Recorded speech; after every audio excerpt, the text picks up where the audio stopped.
If you're doing sales calls, but still not hitting consistent 10K months, this is probably why. It's not that you need more calls. It's not that you don't know how to sell.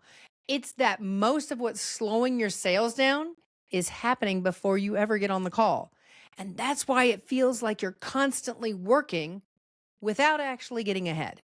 So in this video, I'm going to walk you through 3 areas you can look at right now that will either reduce the number of calls you're taking or make them a whole lot easier and a lot less draining. Here's what's actually happening. You're booking calls, you're having conversations, you're even making sales, but in between those sales, you're stuck in the DMs on calls that go nowhere, answering the same questions over and over and over again. And those conversations, they're taking up space that should be going to people who are actually ready to buy. That's where the real problem is. It's not that you can't sell.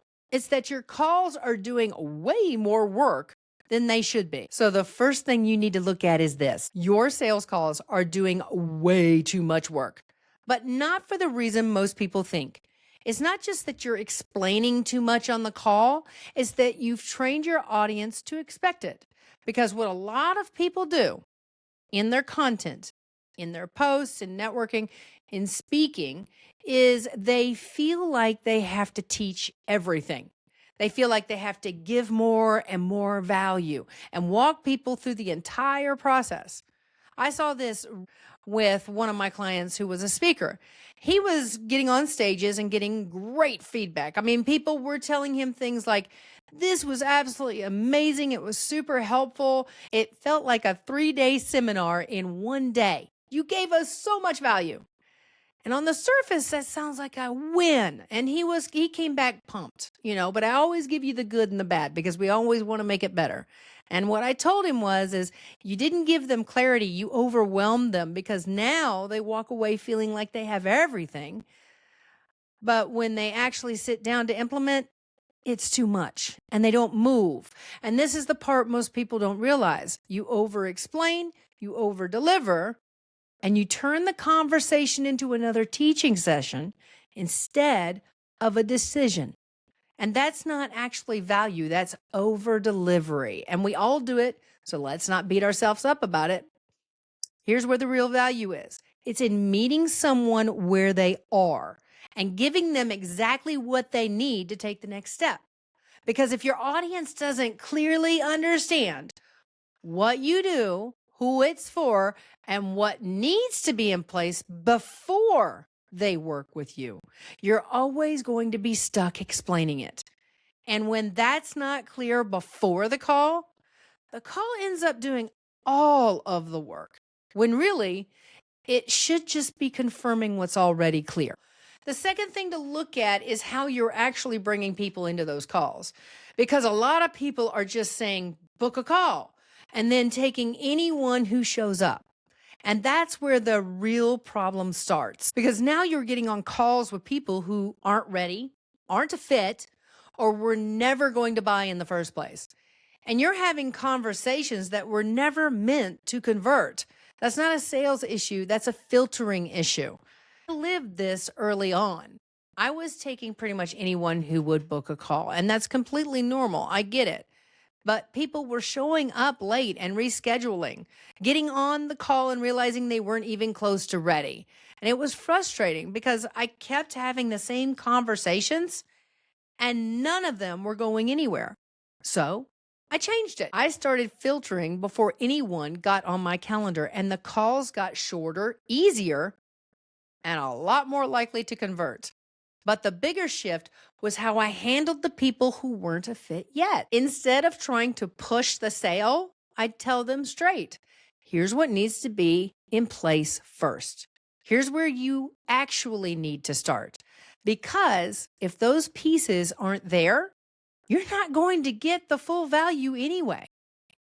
And what happens when you do that? The right people either step up or they go do the work and come back when they're actually ready for your services and can get the most value from them. And those are the clients who actually get the results. Because when you don't filter, you end up spending time on the wrong people. And meanwhile, the right ones either wait or don't come through at all. That's where the bottleneck starts. The third thing you need to look at is this. You're relying on sales calls as your main way of selling.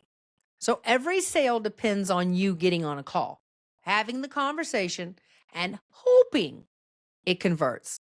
And that creates a bottleneck, especially if you're trying to scale to consistent 10K months and beyond, because your time is directly tied to your revenue.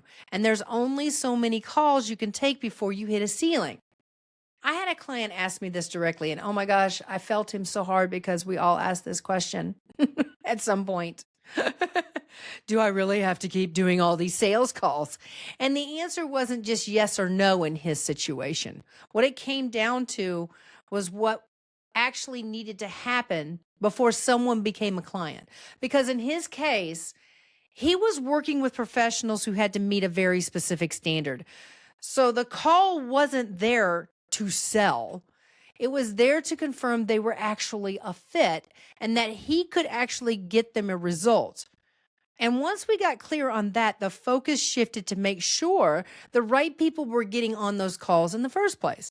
And what he told me after we made that shift was that he could tell before anyone got on that call whether they were ready to buy. So when someone did get on, he already knew their situation. He already knew what needed to be said. And that call, it got a lot shorter because he wasn't figuring it out in real time anymore. He was confirming or redirecting. And that's the shift. Because when the right information exists before the call, your page, your content, your intake process, the call stops being where you figure everything out and becomes the very last step before someone becomes a client. And one way to start building that is to think about the questions you already know people are going to ask. After enough calls, you know the patterns. So instead of answering those questions live every time, build them into your page. Let your content start doing part of that work. Because if people are still coming into calls confused, still asking the same basic questions, that's not a sales problem. Your system for bringing clients in just isn't doing its job for you yet.